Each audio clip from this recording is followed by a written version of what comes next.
Halo Rek, ya ini seri episode pertama saya melakukan analisis tentang MotoGP 2020.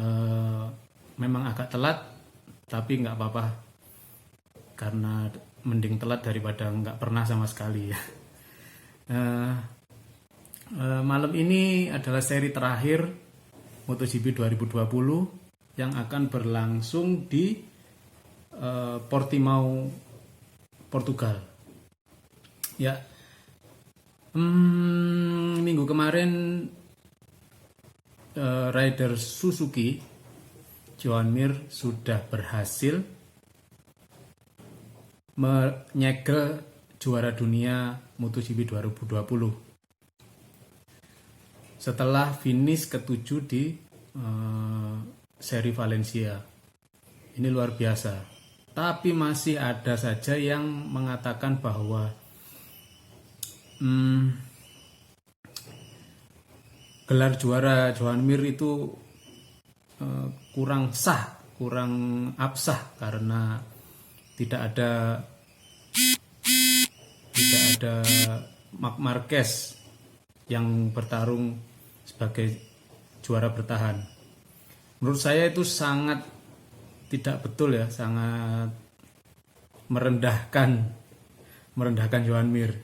Sak norek ngawur ya karepmu dhewe. Seperti kita tahu, MotoGP itu adalah balapan paling megah di dunia. Itu adalah balapan di mana semua pembalapnya itu adalah orang-orang yang terpilih. Mereka adalah juara-juara dunia di kelas-kelas sebelumnya, Moto2, Moto3, dan sudah pastilah yang dihadapi Joan Mir bukan pembalap-pembalap yang kacangan. Dan sama sekali itu tidak kebetulan. Semuanya dilakukan dengan sangat baik oleh Joan Mir. Dia bertarung dengan begitu konsisten. Dia bisa menjaga ritme balapan dari seri pertama sampai seri ke-13, tidak pernah gagal meraih poin, dan itu gak gampang gak gampang. Sing ngenyek itu paling balapan karung 17-an itu paling juara harapan. Wis ojo dibahas maneh iku. Saiki juarane Joan Mir. Arek Spanyol top. Sik nom. Muga-muga tidak menjadi seperti Fabio Quartararo yang ternyata di awal musim dia begitu menjanjikan, tapi di tengah-tengah musim berjalan, mentalnya ternyata belum terbentuk dengan baik. Dulu Wilco Zielenberg itu pernah bilang bahwa yang dihadapi Fabio ini sudah jauh berbeda dengan ketika dia rookie tahun lalu. Setiap rookie itu bertarung dengan nothing tulus. Artinya mereka tidak punya beban ketika setiap kali membalap melawan pembalap-pembalap yang lebih berpengalaman. Tapi ketika memasuki musim kedua dan di mana ekspektasi semua orang itu sudah tinggi terhadap Fabio Quartararo, maka semua pendekatan yang nothing tulus itu tidak bisa lagi dipraktekkan lagi di musim keduanya. Semuanya menjadi everything tulus. Nah inilah momentum yang berhasil dimanfaatkan oleh Joan Mir. Sebenarnya semua pembalap bisa memanfaatkan, tapi ya itu tadi, karena semua unsur semua elemen mendukung, termasuk motor yang luar biasa dari Suzuki, juga ban belakang Michelin yang tahun ini itu sangat mendukung motor-motor dengan bermesin 4 silinder segaris. Ditambah lagi Suzuki lah yang kali pertama menemukan potensi dari suspensi belakang Öhlins yang luar biasa itu. Jadi nanti malam apakah masih ada yang tersisa dari drama MotoGP 2020? Masih banyak. Terutama gelar juara konstruktor yang masih belum ditentukan. Nanti pertarungan akan lebih fokus pada Suzuki dan Ducati. Meskipun Yamaha masih punya peluang karena Yamaha itu berada di posisi ketiga dengan terpaut 13 poin.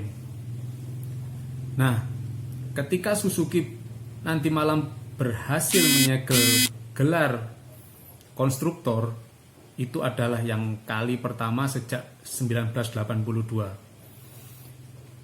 Kalau Ducati berhasil menyalip Suzuki nanti malam, maka itu adalah gelar konstruktor pertama sejak 2017. Jadi masih sangat dinamis untuk gelar konstruktor, termasuk untuk posisi runner up di akhir musim. Masih ada 6 rider yang berpeluang untuk merebut posisi kedua di klasemen akhir. Di posisi kedua saat ini ada Franco Morbidelli, dan ini yang paling berpeluang karena poinnya 142, berbeda 4 poin dari Alex Rins. Nah, ini ada keseruan lagi. Ketika Alex Rins nanti bisa berhasil merengkuh runner up di akhir musim, maka kemenangan Joan Mir dan Suzuki tahun ini bakalan sempurna karena selain Joan Mir di posisi pertama dan Alex Rins akan merengkuh posisi kedua. Jadi sapu bersih. Yang berikutnya adalah Portimao. Nah, Portimao, ada apa dengan Portimao? Kalau kita lihat daftar kalender balapan musim depan 2021, Portimao ini berada di posisi puncak daftar host MotoGP cadangan bersama Indonesia dan Rusia. Artinya ketika nanti ada satu saja seri balapan yang dibatalkan atau mungkin mengundurkan diri, maka tiga host cadangan inilah yang akan menggantikan. Nah, kita bisa lihat Portimao sudah berhasil menyelenggarakan balapan F1 juga musim ini yang pertama, maka peluangnya pasti akan lebih besar. Nah, nanti kita lihat nanti malam.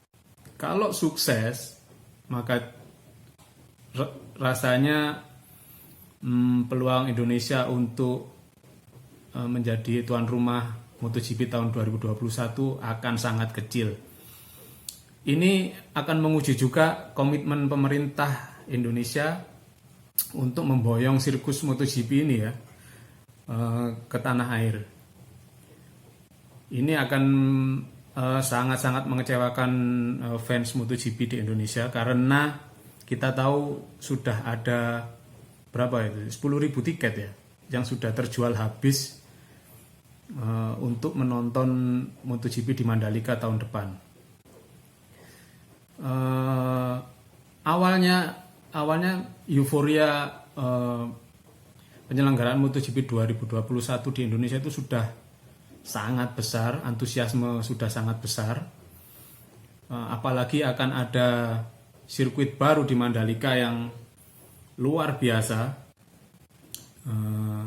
di pinggir pantai. Saya sudah membayangkan sirkuit Mandalika itu seperti Phillip Island di Australia. Jadi sirkuitnya itu tepat di pinggir pantai, maka nantinya rider itu akan bertarung bukan hanya dengan rival-rivalnya, tapi juga melawan angin yang datang dari laut. Itu sebenarnya sirkuit yang sangat menarik. Tapi sesuai jadwal semestinya Dorna akan melakukan homologasi sirkuit Mandalika itu bulan Agustus. Ketika sirkuit itu selesai dibuat, maka bulan Februari nanti itu kita akan menggelar uji coba pramusim, karena sirkuit baru pasti akan diuji coba dulu sebelum balapan. Tapi kenyataannya sampai November ini progres pembangunan belum jadi ya. Jadi bayangkan apa yang mau dihomologasi kalau sirkuitnya aja belum jadi. Ini sebuah fans Indonesia harus mengingatkan pemerintah soal komitmen itu, supaya kita tidak malu lah, karena apalagi kita ini pasar terbesar motor di dunia. Dan juga yang terpenting adalah fans MotoGP di Indonesia itu luar biasa. Jangan diremehkan lah. Karena kami sudah menunggu sejak 1997 agar MotoGP kembali ke Indonesia lagi. Tolong pemerintah, komitmenmu dijaga. Kita tahu Dorna itu sangat profesional ketika menjajaki tuan rumah baru, dan ketika dianggap tidak siap ya sudah ditinggal. Yang terakhir untuk malam nanti, semoga akan ada juara ke-10 yang berbeda di tahun ini. Selama ini kan dari 13 balapan sudah 9 pembalap yang berbeda yang berhasil menjuarai seri MotoGP 2020. Nah, nanti malam mudah-mudahan ada lagi yang baru.